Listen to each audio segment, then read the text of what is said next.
Telecast, the TV industry news review. Hi, I'm Justin Crosby, and welcome to this week's Telecast. Before we start the show, I just wanted to say a really big thank you to everyone who's got in contact about Telecast so far.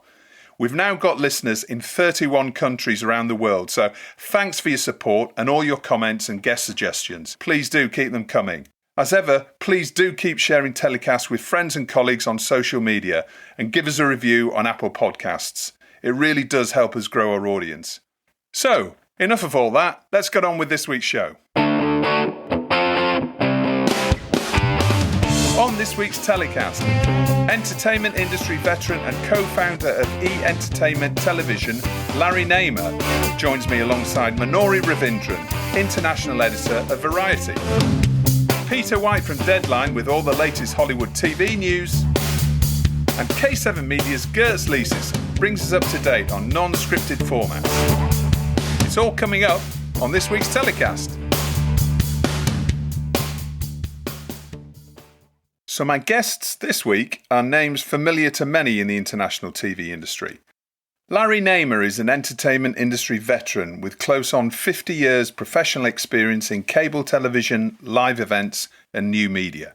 Larry is a co-founder of E! Television, a company now valued at over $4 billion US, and more recently Metan Global Entertainment Group, a venture created to develop and distribute entertainment content for Chinese-speaking audiences in China and abroad. Larry is also an executive producer of the new TV drama Nova Vita and on the recently announced feature film Empress, and a new travel series for the China audience entitled Explore the World. Manori is international editor of Variety, based out of London, where she manages the global team of correspondents, in addition to reporting on the international film and TV markets. She was previously editor of Television Business International magazine, and prior to that, international editor of UK Trade Weekly Broadcast. She got a start in the industry at Real Screen magazine, where she served as news editor covering the documentary and non-scripted market. So welcome to Telecast, Larry Namer and Manori Ravindran.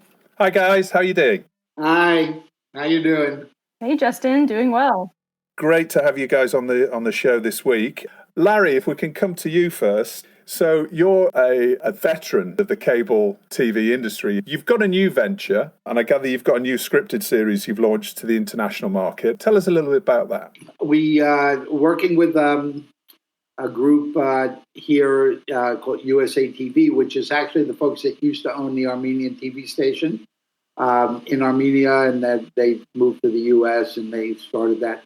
So with Bogart Sargsyan, his brother Vaughn, they were actually the creators. Marty Pompadour and I came on as executive producers to help guide this thing. And we created a series that called Nova Vita. Its season 1 is 10 parts. We decided that rather than go out and pitch it to the networks first and then ask them to provide the production money, that we would actually finance this thing internally. Which we did because we had a very clear picture of how we wanted the creative to go. And unfortunately, a lot of times when you go to a network and you ask them for money, they change your creative entirely and you end up producing something very different than what your vision was. So we financed it. Basically, USA TV provided all the financing and they have facilities. And we used a lot of people from existing TV shows. People from Bosch and Prison Break that, folks know and stuff. So we had a shot. We were thinking that, we'll kind of leisurely edit it over the summer and take it out to market, like in, at MIP or something in the fall. And then the pandemic and the quarantines hit. And we realized that there wasn't a heck of a lot in the pipeline, particularly for the digital networks that just constant, their appetite for content is voracious. So we accelerated the post-production schedule and we finished the 10 episodes and it's ready for broadcast. And we just brought on a sales person to take it out internationally. And so we're out there with a completed series that's, world class with known stars and stuff. So, our timing worked out really well on that. All right. We'll make sure to put a link to the trailer in the description of the podcast so people can check that out. So you're distributing that yourself. You've not appointed a global distributor. You're going to be selling that direct. No, we brought in a guy named Michael Lurie, and Michael and his team are going to distribute it for us, and they're going out and they're reaching out, not just to the U.S. digitals, but we think it plays really well internationally because when you look at it, it does look very international. I mean, it actually looks more like a European production than it does a U.S. because we use, directors and DPs and stuff that really had, kind of global background and stuff. So it's not your typical, very American-looking show. It's much more international.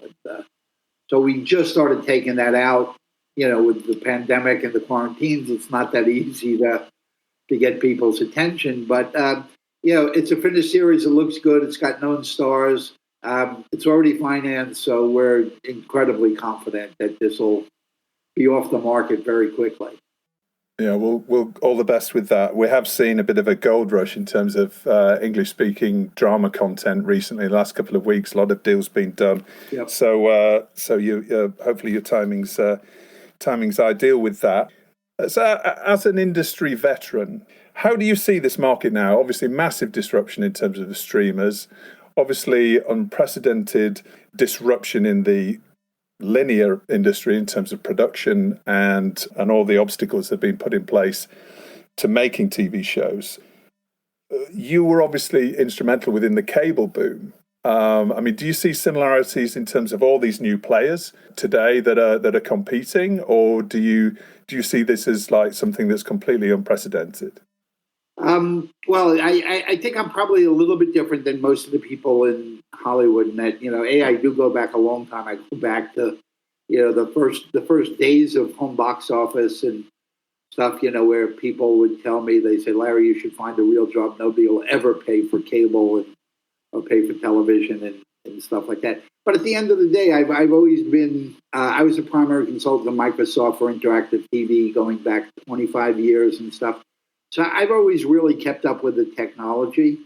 And at the end of the day, I'm a storyteller.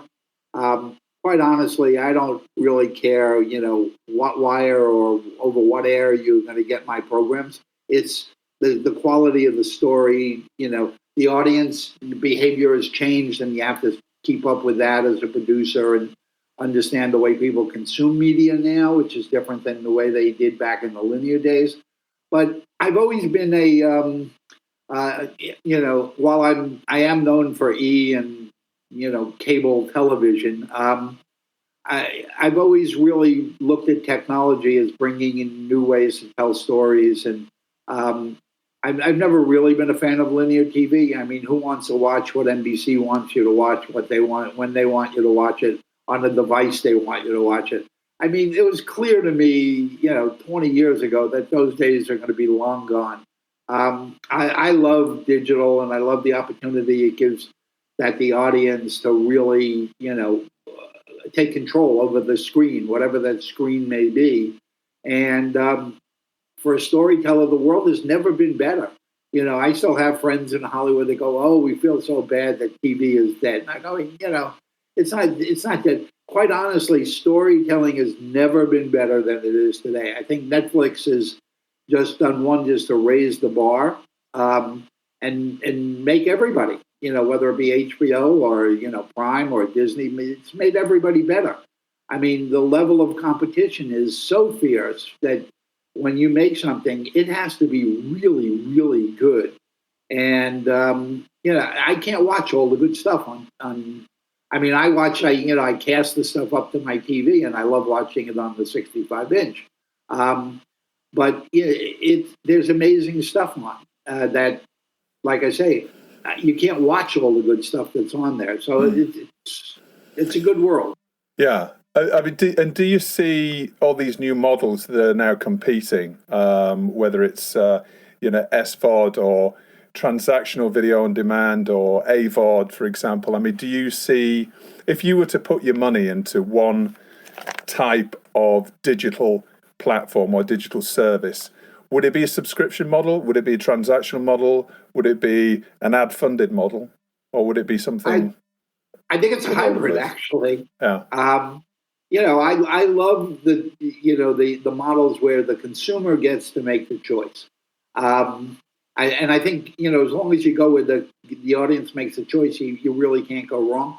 So, some people who want to watch it without ads and stuff and have the financial wherewithal up for, that kind of situation, and, other people, but, it's still accessible to other people who watch it as an ad supported and stuff like that. So I think it's really a combination. I don't think there's any one way that you'll say. I mean, right now, I'm a great lover of Avon. It just lets me do anything I want to do whenever I want to do it. I could watch it on my cell phone. I could watch it on my big TV and stuff like that. And again, it really comes down to choice, consumer choice. Yeah, absolutely. Oh, well, coming on to your first story. So this is about production coming back, and particularly in the US. How do you think production is going to change then as the US industry in particular gets back to work? Well, right now there's incredible confusion because each state, there's really been no national directive as to how we're going to handle this. So you really have to look at it on a state by state basis and say, what are they doing now? What are the state regulations now?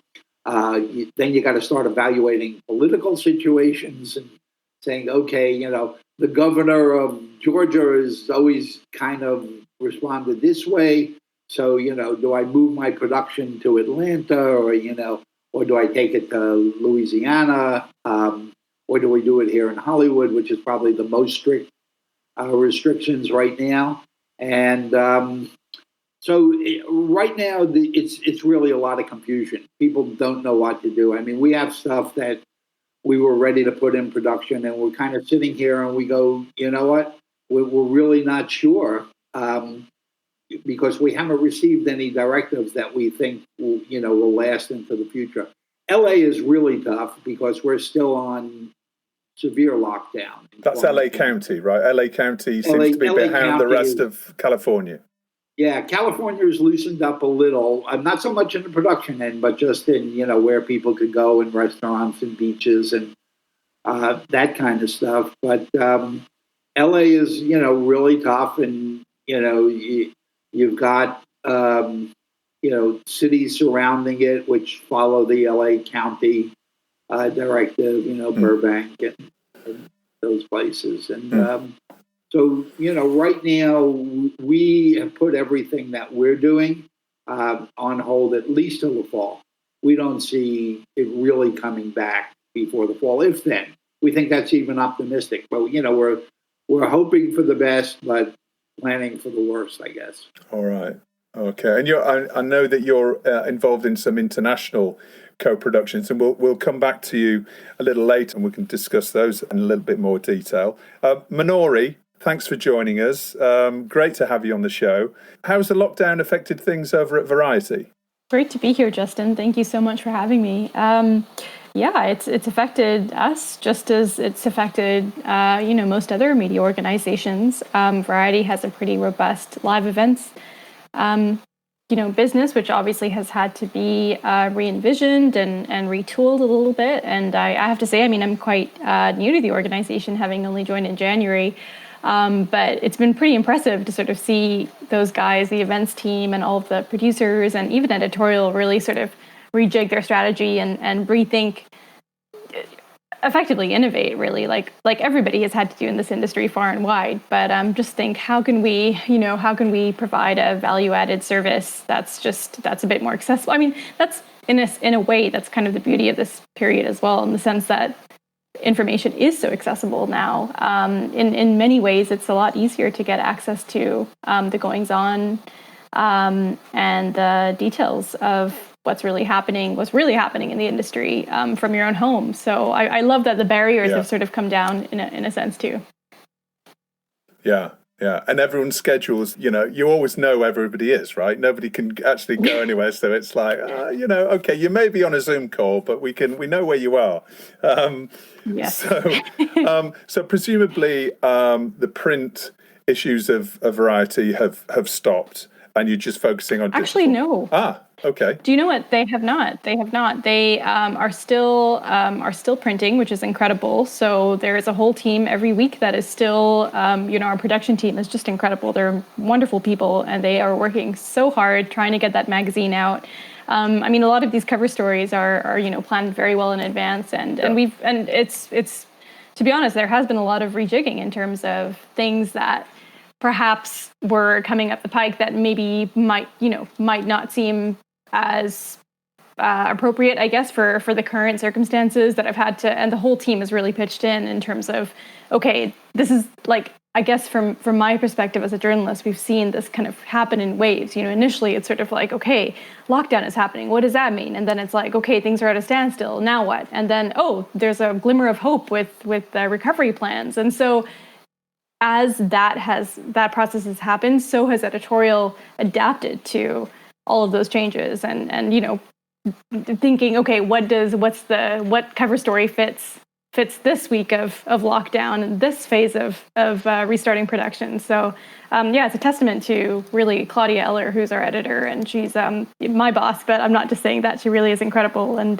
the way she's kind of navigated this has been really awe-inspiring. Yeah, well, it's been really interesting to see your editorial coverage as well. There's been not only obviously covering the international TV industry, but it's been, personally, I think it's been really interesting to see how the theatre industry has been adapting or trying to adapt to getting theatrical releases back again. And I guess there's still a long way to go with that, but that's been really, really interesting to read. So your first story this week is about BBC Three. Tell us a bit about that. Yeah, BBC Three. This was not a surprise, given that it has been rumored for some time. There has been a big push as well to get the channel back on air, but to actually have the BBC, just last Tuesday night, I believe, they effectively confirmed that they were considering bringing BBC Three, which was a digital channel that was taken off the air back in 2016 in order to save about £30 million, and they're now considering putting it back on air, back as a linear channel. Tony Hall over the weekend on the Andrew Marr Show on Sunday effectively confirmed as well, saying that the corporation has learned from that kind of online experiment, I like to think of it as, and honestly, him saying that really made me think, okay, this is a very strong possibility. It's happening, exactly. In my opinion, I think that's very much going to happen. The question, of course, is what will happen to BBC 4, which has been, there have been a lot of question marks around that brand's future. And in the annual plan last week, the BBC confirmed that they would effectively free up money for BBC 3 going back on air by then kind of recalibrating BBC 4 as a global like SVOD proposition, basically. Which also makes sense. And for everybody who's not familiar with BBC 4, so what sort of content does BBC 4 specialise in? BBC 4 is specialist factual, really, and a lot of history and factual content, science programs, documentaries too. Storyville is effectively a BBC 4 strand as well. So I think that's really going to hit the documentary industry pretty hard. Which is, in terms of the UK and in terms of a prime slot, it really is very much that slot on BBC 4. So that will be for sure a loss. But then I suppose if you have BBC 3 then going back on air, and with this huge investment now coming into BBC 3, a doubling of the spend from 30 to 40 million per year to 60 to 80, which is great. I think that there could be a lot more opportunity. And also, to be honest, with the documentary kind of sphere, if you look at what, the big shows, the big docs that have really cut through in the last couple of years, it is very much youth-skewing kinds of programs like Fire, the Fire Festival doc that Netflix did, Tiger King. These are youth-skewing documentary programs that I think are very much kind of hitting the zeitgeist at a certain point and doing very, very well. So perhaps that opportunity still exists for a documentary on BBC 3 linear. Okay, but in general, it's essentially BBC looking at that youth audience, bringing that back into the heart of the corporation, and really focusing on those younger viewers that perhaps have been neglected a little bit over the years. Absolutely, yeah. Okay, interesting. And of course, his Director General post is up for grabs right at the moment. What's the latest on the runners and riders for that, one of the biggest jobs in TV? Yeah, that's right. Well, Tony Hall basically took the whole industry really by surprise at the end of January when he announced that he would be stepping down this summer. He said that July was sort of his targeted exit date.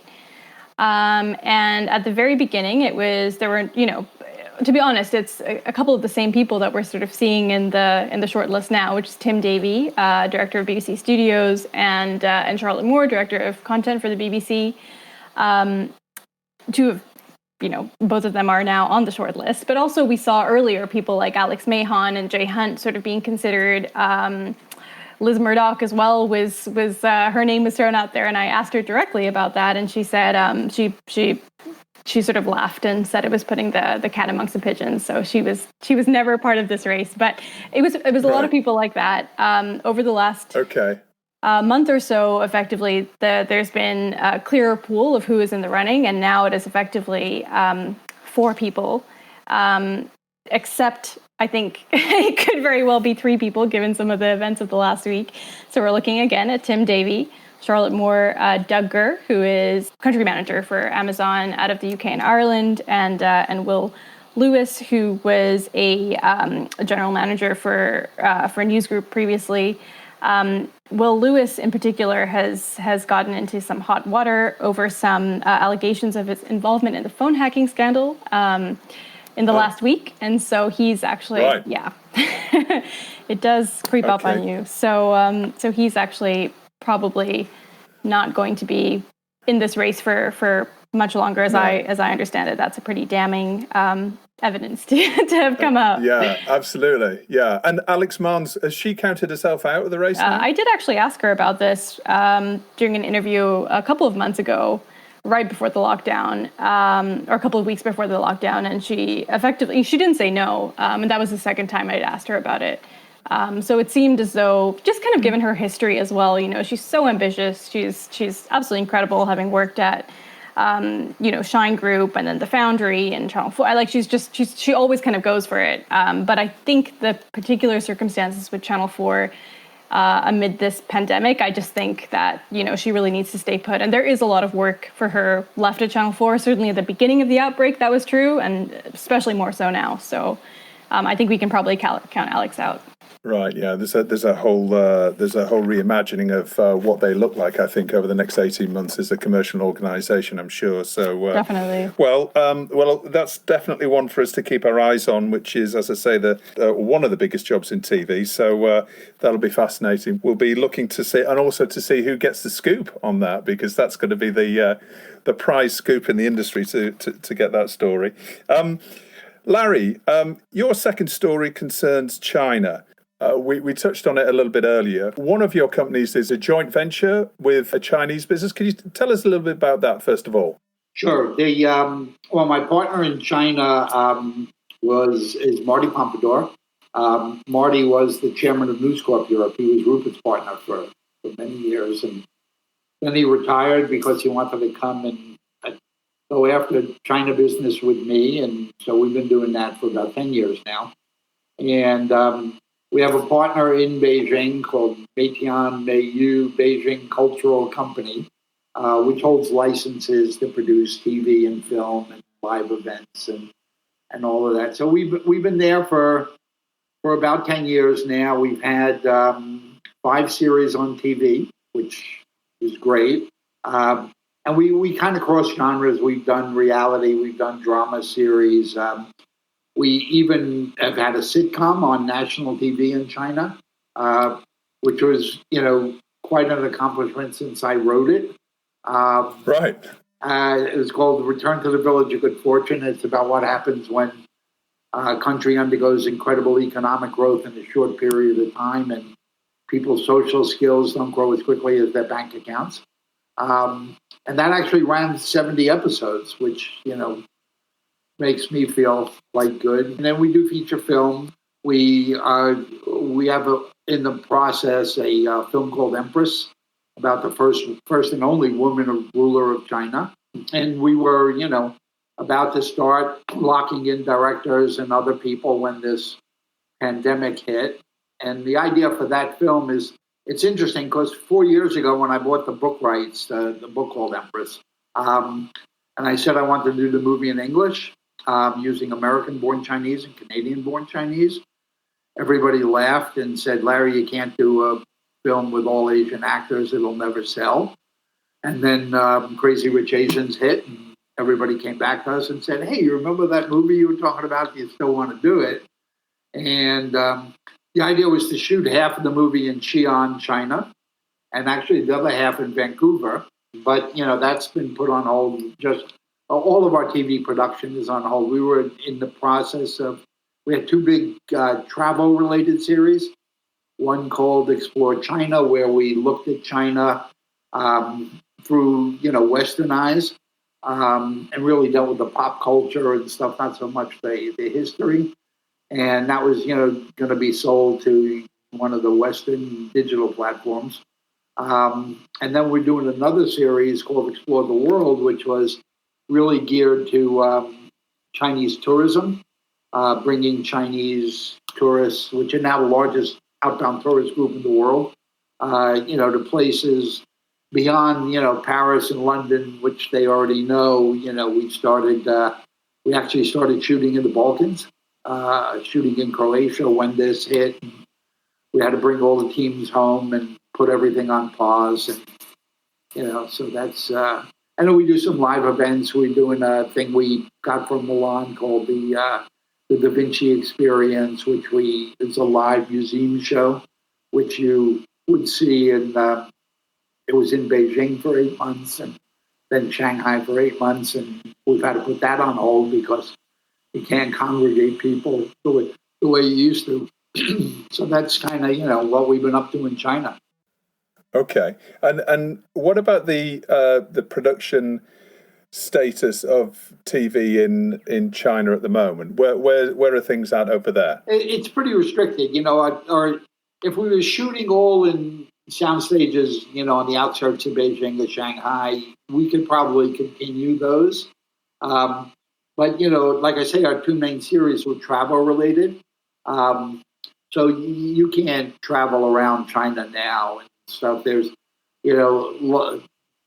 Wuhan is back on, a limited quarantine, and now they've just taken, the northeast of China and quarantined that and stuff. So it's just too uncertain to go back into production with a show like that, which really does rely on traveling teams throughout the country. And, So, we're looking at end of summer at the very earliest to resume production, at the very earliest. Yeah. Yeah. And have you got a lot still to film on that particular series? Oh, God, yeah.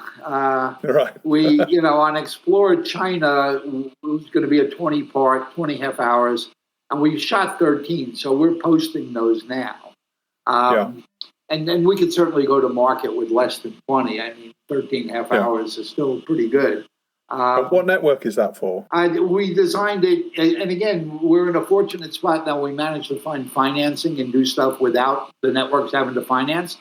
So, that's a good one for Netflix or Amazon or even a Disney, or it could be Peacock or, one of those. So, we're confident we'll sell that pretty quickly. And then the other one is called Explore the World, which is meant for the China audience. And that's designed to go on the big China platforms, Youku and iQIYI and stuff like that, which they apologize for only having a few 100 million viewers.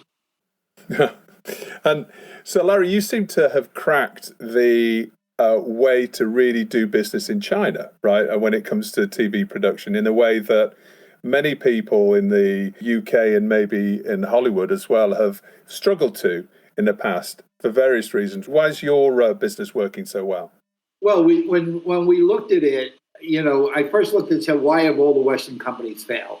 Particularly a study into Rupert Murdoch and his efforts in China and stuff. And it wasn't hard to to realize, I went there myself and I spent a lot of time there myself. So, everything was firsthand. I wasn't getting it from, the lonely person in the office who, we couldn't figure what to do with, and we send them to China and hope that they knew what they were doing. So I spent a lot of time there talking to people in China, and it became really clear to me that you can't take what you do in Australia and say, hey, I'm going to give you my show that we do in Australia and I'll subtitle it in Mandarin for you. The Chinese just laughed at that. And when I would talk to them, and I hate to say it, I don't drink that much, but essentially a lot of these people became drinking buddies. And they'd say, Larry, how much French programming is on NBC? And I go, what do you mean? They go, how much French programming do they have on NBC? And I go, well, none. They go, okay, so we're 3 times bigger than you. Why would we put on TV shows, not made for our audience, in a language that, isn't ours? Why would we put that on our national TV when you won't do it? And I started to realize that they're really, really right, and it goes beyond political and nationalism and stuff. The audience is different in China than it is in most places that I've ever, been to. And I said, I have to produce in Mandarin, and I have to produce specifically for the Chinese audience.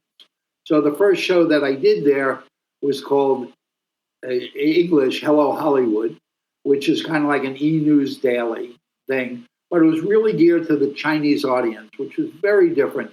I mean, it was much, here the benchmark for celebrity programming is the TMZ kind of stuff. Let's find somebody cheating on their wife and we'll, expose them and ruin their life kind of stuff. In China, people, if I were going to interview Tom Cruise in the US, they'd say, well, ask him about Scientology and that religion. In China, they want to know, what does he do with his kids on the weekend?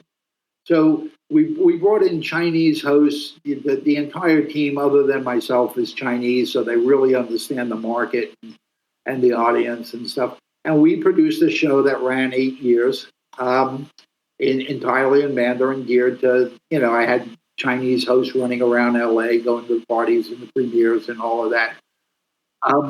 And your company's a joint venture, isn't it? Which presumably allows you to share IP and share, have a full co-production, because I think that's what a lot of companies have struggled with in the past, is the fact that they think they can go in as an American or UK as a Western business. You're not going to jump into the media world. And so, we started doing a lot of stuff there, and we're non-political. I mean, we don't really get involved in any political issues and stuff, and so people just got comfortable with us that we're not going to try and free Tibet or, do that kind of stuff. And so our programming is done really well. We've had drama series. We have this comedy series, we're doing some films and stuff, but we really concentrate on the market. We look and say, what do the Chinese people want to see?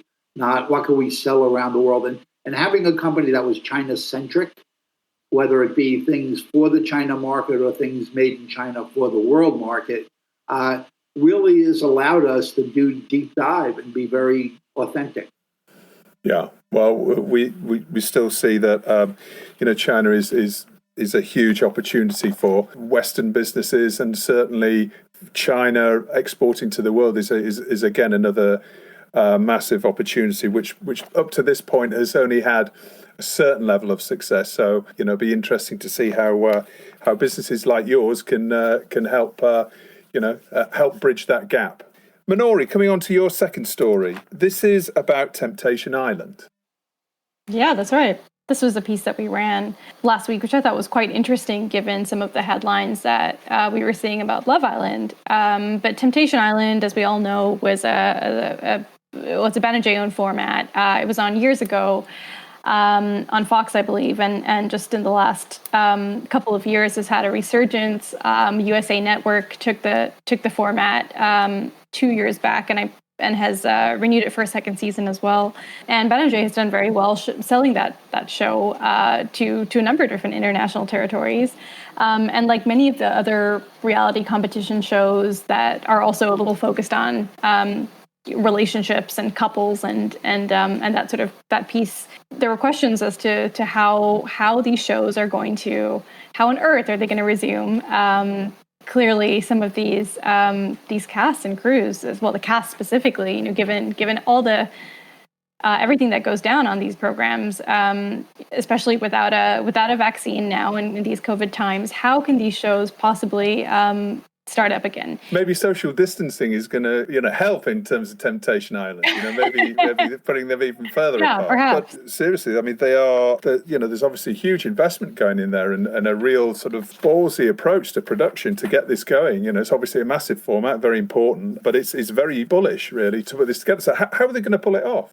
Well, effectively, what they're doing is they are going to, and I believe production starts in July in the Dominican Republic. That's the goal, certainly for the Spanish version of the show, and potentially the German version as well. And they are going to quarantine the cast and crew for 2 weeks. They're going to test people, and also, and I suppose if, and depending on what happens, they will quarantine them for 2 weeks, and they will effectively have testing throughout production too, in case symptoms emerge later on, which actually I thought was and they're not alone in this. Like, we're seeing that being considered now for a number of different productions, but and sports, right? I mean, football teams, that's how they're actually restarting domestic sports around the world. Exactly. So yeah, it's not unique just to Temptation Island by any means, but it is quite interesting, and I suppose it lends itself very well, if you think about it, to a show like this. I mean, my guess is that the crew will need to be different in terms of size from normal, so it'll be a smaller production. Realistically, a lot of shows will be going forward, but I think it can still work, and I thought it was quite an innovative strategy. And also, given that Love Island, the ITV bosses thought that show was perhaps a little bit too risky this year, it will be interesting to see whether they look to something like Temptation Island and the learnings from that and perhaps adapt. I mean, my understanding is that ITV is very, very keen to protect that brand, and so they're hesitant to go ahead with Love Island even after everything sort of starts getting back to normal a little bit in late summer, just because they want Love Island to really be Love Island as we all know it every summer. They don't want it to be sort of a kind of a low definition version of what that show is. So we'll see. I mean, they may perhaps just go ahead with that winter version, which they cleverly programmed in January, did well for them. This year, it's going to do gangbusters for them, given the void that there has been this summer. People just so thirsty, really, for Love Island content. I have to say the timing of no Love Island this year as well was overall probably pretty good for ITV, given this controversy with Caroline Flack in February. That was not very long ago. There were a lot of questions of how that show would handle, who would host the show. Would Laura Whitmore come back? So many questions around Love Island this summer. So I suppose in a way this is probably not the worst thing in the world for them. It gives them a little bit of extra time to rethink their strategy for the UK show. Yeah. So we'll see what they do in January, probably. Yeah, that's a very good point. I think that obviously ITV deciding not to go ahead with filming their biggest show, whereas Banerjee and are working with broadcasters around the world to actually make sure theirs happens. It's not just as simple as that, as you say. There are other issues around the Love Island brand that I'm sure they're wanting to take the time around and absolutely get right, and basically pausing on that is their long-term strategy. So interesting. So thanks for that, Manori. So now it's time to nominate your hero of the week and who you could be telling to get in the bin. So Manori, we'll start with you. Who's your hero of the week? Well, I would say, I'm cheating a little bit, but I would say my heroes of the week are probably all of the political journalists who have been working their butts off this past weekend covering the Dominic Cummings scandal, which is just completely, it's been all anyone has talked about this past week. It came about as a result of a joint exclusive investigation by the Mirror and the Guardian, the Observer, I believe, which was so impressive. The level of that journalism, they've been working on it for some time, and look what it's accomplished. Everyone, well, hopefully it will accomplish some more, but I was so impressed by, especially at a time where so many of us are working around the clock trying to cover all the changes that this pandemic has brought on. To see people spending their weekends just, putting the government's feet to the fire was so impressive, and it makes me so proud to be a journalist, and hats off to all of those guys.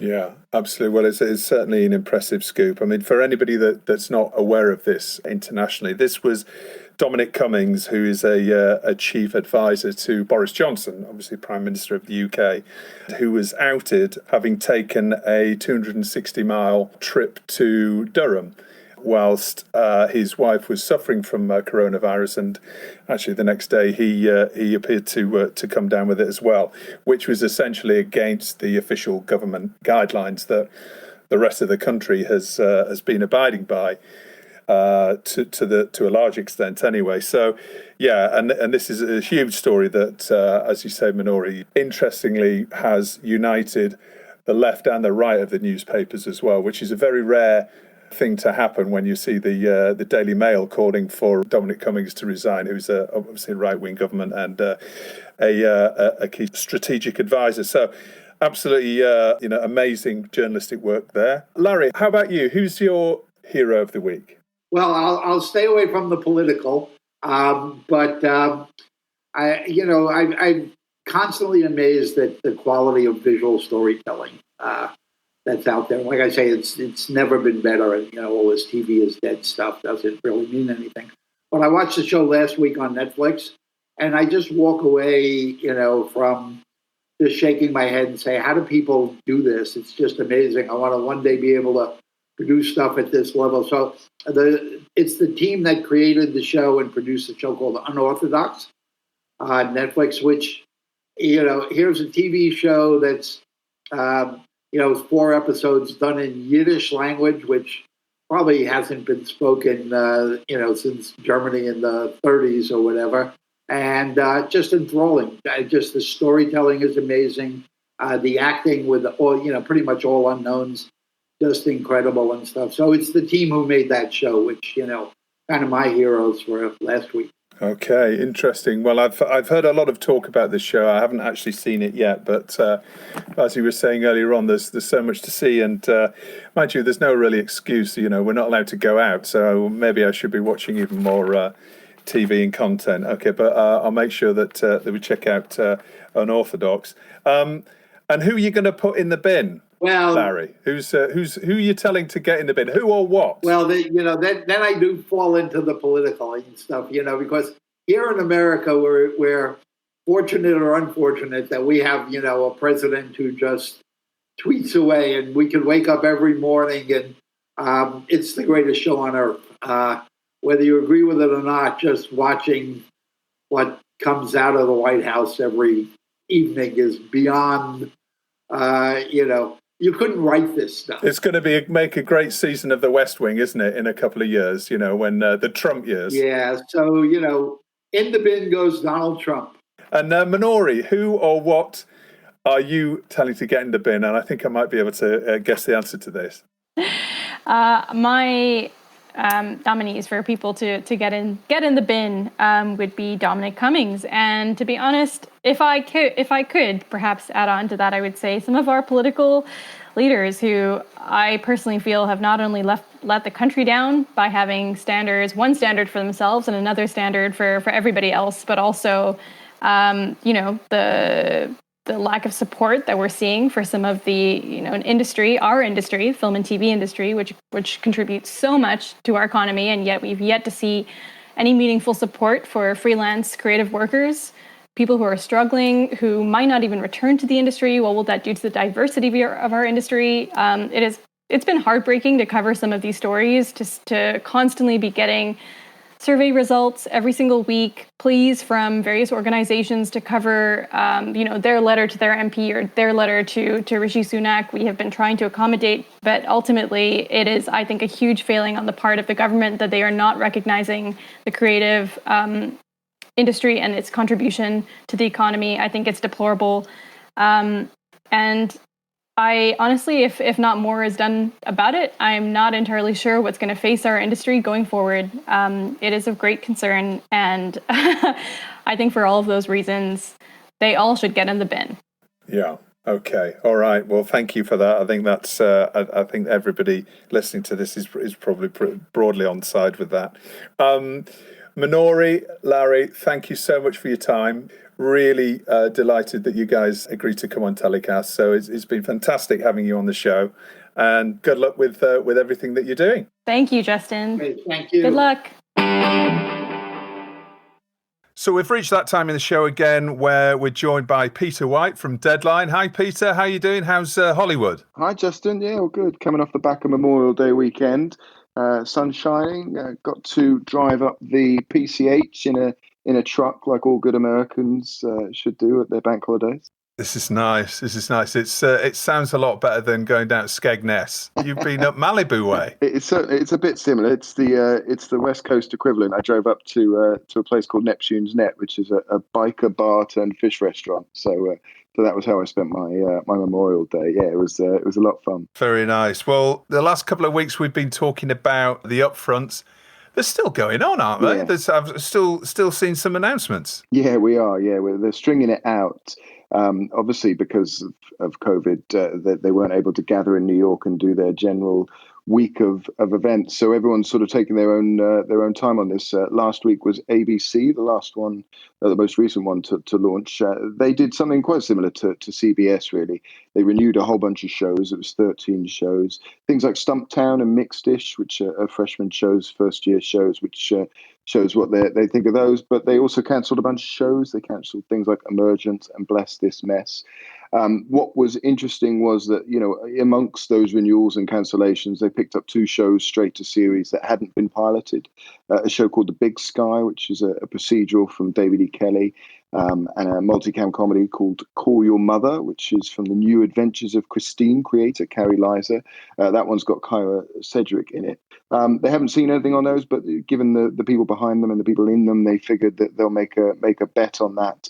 I guess what's interesting, or when they actually go into production on these and any of those renewals is a different question. But interesting to see where they're headed. So is that all of the big networks now that have done their upfronts, or are there any more to come? We're still waiting for NBC. It's sort of, I guess, the upfronts are sort of split in 2 things. There's 2 sides to it a little bit, really. There's the announcements of shows and renewals and cancellations, and then there's the schedules, which the Americans look at a lot more importantly than I guess we do in the UK. So it's sort of when a show airs, what's its lead in, what night is it. So they haven't all done that yet, but ABC similarly hasn't done their schedule. That's the idea in terms of how important a show is for a network. You can sort of tell where they put it, whether something's on Sunday night or Thursday night and the time slot. So we're still waiting for a couple. It's going to run well into June.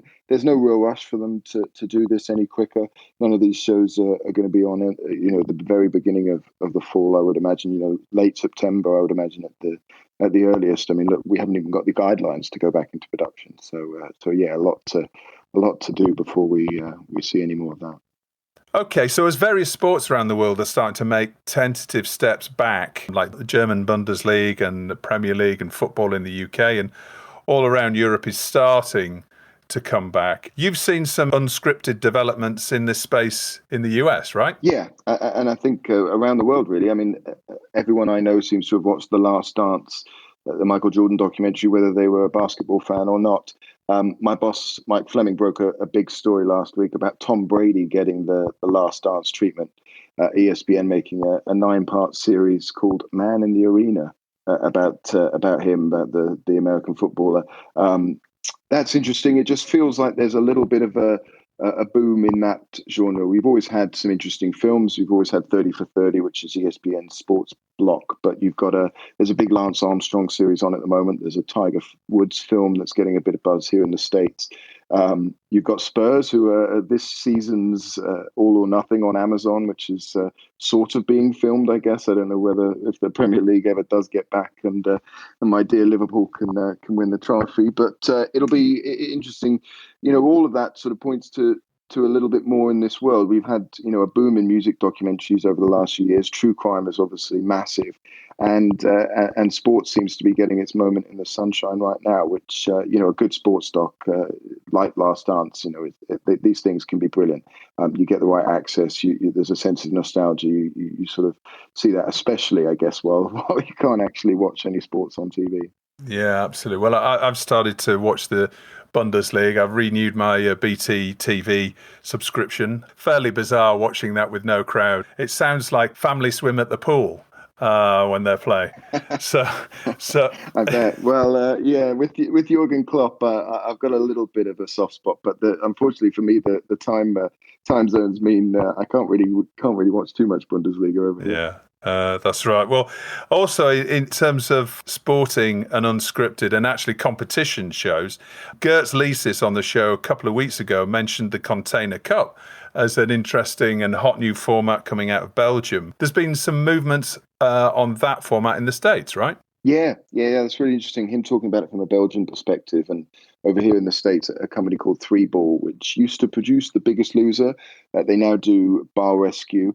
They picked up the US rights, and they've just taken it out to broadcasters. It'll be really interesting to see if that one pops. They sort of have to do it now, I guess, over the next few weeks and months before people can actually start getting back to studios and such. But yeah, the idea of filming this stuff all in one big container, which is COVID proof, with some big talent, but also that it doesn't look like it was shot on an iPhone or filmed over a Zoom line, which I think people are a bit bored of that by now. You start to see the shows. There are still a few COVID shows that are being produced here, but the quality of them has to be a bit better. The American version of Gogglebox was a good example of that on Fox. It looks good because it's meant to be celebrities sitting watching TV in their house. So I think that's what sort of piqued my interest about the Container Cup. If you can get these big stars who can put one of these things in their back garden or their front lawns and compete in a bunch of different sports against each other, but I guess not really. That's something that could work as a sort of COVID-19 format. Whether it would work outside of that, I don't know. But I guess what will be interesting to see is whether it works outside of Belgium. I know there's a UK deal any day now, and I think there's been a bit of interest in the rest of Europe. So yeah, look, if this could be the rising star of COVID-19, then the Belgian company Primitive would be pretty chuffed. Yeah, absolutely. Well, there's a whole load of Olympians that have not got anything in their diaries for a few months. So you never know. We might see Katrina Johnson-Thompson and various others in the UK version. You never know. Pete, great to speak to you again. Thanks as always, and enjoy that trip up. Are you going up the coast or down the coast next weekend? Oh, next weekend. Yeah, maybe we'll go down the coast, head to Tijuana or something. Oh, nice. Well, as we're still in lockdown, we can only dream of such exotic weekends. Thanks so much. Thanks for joining us, and we look forward to chatting next week. Lovely. Thanks, mate. So it's that time in the show once again to catch up with K7 Media's Girts Licis. And this week, Girts, you're turning your attention to non-scripted formats. Yes, I certainly do, Justin. When talking about non-scripted formats, either entertainment or factual, one thing is very clear. There's no need to drop a project without even considering just because by the book it seems too big. What we see all around the world are numerous examples how existing formats can be adapted to the current restrictions, and those can range from a basic street game show to some of the biggest formats existing, like The Voice, X Factor, or The Masked Singer. But these are all shows with large studio audiences as a key format component, aren't they? True. Live audience has been one of the issues most often raised when discussing the impact that the social distancing measures have left on the overall atmosphere of the current TV productions. The solutions considered so far include not only the more obvious, like dropping the studio audience at all, or adding it from the previous episode's footage at the edit stage, they are becoming more and more creative. The French production of Don't Forget the Lyrics now is airing with a cast of puppets in place of the audience, while Fox, as well as other major channels, are experimenting with VR technology to fill the empty stadiums with virtual sports fans during their sports broadcasts. And of course, this is something that could apply not only to sports broadcasts exclusively. In Spain, the talent reality Operation Triumph returned to air last week after 2 months break without studio audience, but a virtual audience was created, with selected participants able to show their reactions via Zoom. During the break, all of the remaining participants had received various online masterclasses in the build-up to the gala show. Denmark has seen a successful return of the X Factor. A new season of The Voice launched also successfully in Australia last weekend, and a new season arriving also in Korea this week. But technically, the most ambitious production so far, in my opinion, has been the local adaptation of the quiz game format Beat the Crowd in Belgium, under the title 71. And in this show, one contestant is taking on the whole studio audience, which in Belgium's case consists of 70 people. The show is a long-running hit in Belgium, and they just couldn't live without it. So what they did was they arranged 71 simultaneous virtual feeds, including all the homes of audience members. But not only that, they even managed to employ a professional crowd warmer to work with a virtual audience and warm them up in the same way as it usually works in a live studio. Actually, it looks to me that Belgium as a country is certainly becoming one of the format's hotspots. We already reported about their newest idea, the Container Cup, which sees a number of sportsmen competing in a kind of compact Olympic Games using shipping containers delivered to their homes. And then the participant who makes the fastest time in a range of disciplines is crowned king or queen of the container. And I'm very pleased to tell you that not only the Belgium premiere was very well received with almost 30% share within the target group, but less than a month after its first launch, the format has already been optioned in such big markets as US and France. Yeah, and Peter White from Deadline updated us on the latest on that Container Cup format earlier in the show, and the fact that it's been shopped in the US. So with all of this movement, are we seeing that competition shows are back bigger than ever as a result of the lockdown? Yes. With lockdown measures gradually becoming less tight, we see that reality competition is definitely one genre that is coming back really fast and doesn't necessarily require containers for production, particularly now with summer bringing some of the most favorable weather for filming outdoors or at more outdoorsy locations at least, which are also providing a more secure production option. So we see broadcasters from the north to the south of Europe having opted for TV reality game formats which bring the necessary adrenaline dose to viewers which are lacking the sports competitions, while also attracting those who prefer to escape and indulge in the beauty of nature, getting lost in exotic locations, or feeling nostalgic watching iconic sites and productions. So, for example, the Swedish version of competition reality, The Fittest Family, will unfold in a mountainous environment where the competing families will live on a campsite and compete in the same challenges, but without mixing physically. Meanwhile, the French audiences are going to follow already the 31st season of their iconic Fort Boyard later this year, set in the famous castaway Mediterranean fortress. The game sees celebrities solving puzzles on a fortress island in the hope of winning potentially large cash prizes. And countries from Finland to Spain are proceeding with new seasons of The Temptation Island. The only difference that Finns this time had decided to film the show in their own waters instead of flying the crew over to some southern paradise island. And as we have discussed before, creativity is booming during the pandemics and new formats are also emerging. TF1 in France, for instance, is resuming the filming of a new game show, which sees 6 celebrities parachuted into a mysterious location run by a mad scientist with control over hundreds of zombies. And the stars then have to collect there as much cash as possible while avoiding being attacked by these zombies. We can almost, draw an analogy with a virus here. Well, the Temptation Island and zombies, what's not to love, right? Interesting. So are there any other trends that you're seeing right now? Well, not exactly a trend, but rather a phenomenon we currently notice is that how hungry people have become to socialize, or maybe just becoming bored and seeking some out-of-the-box adventures, like mixing with strangers on a TV show. I already reported before about a huge influx of applications for Finland's Big Brother a couple of weeks ago, but it seems like it's a broader trend, not just a Finnish phenomenon. In Belgium, for instance, previous registration records are broken for the shows like Married at First Sight and them all, and with first dates receiving 5,000 registrations in just one day after the final episode of the season, already equal to the total number of applications for the whole first season. Some popular formats currently on air, for instance, have also added a charity element, like in the case of Deal or No Deal in France, where a portion of the prize money will be donated to Paris hospitals fighting the virus.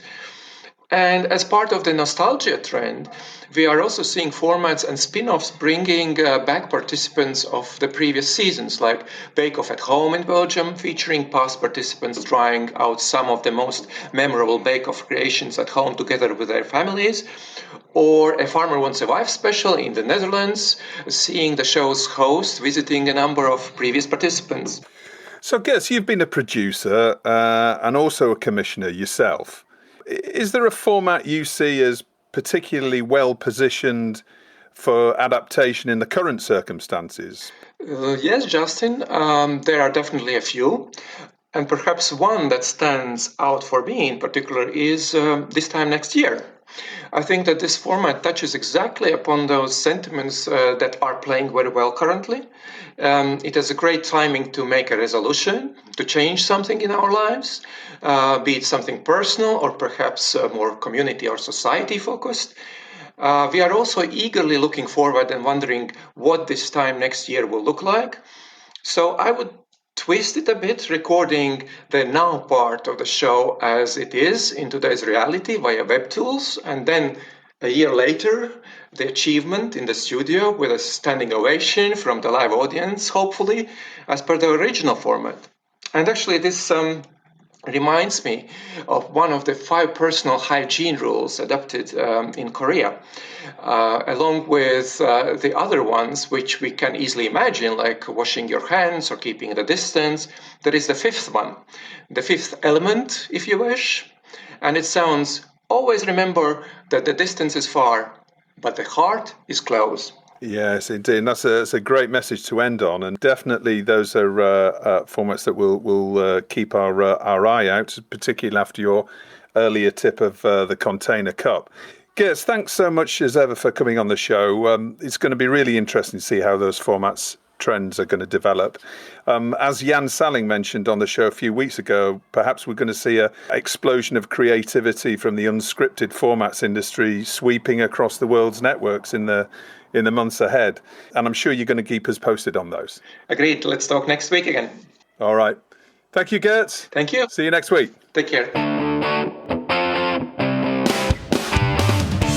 Well, that's just about it for this week's show.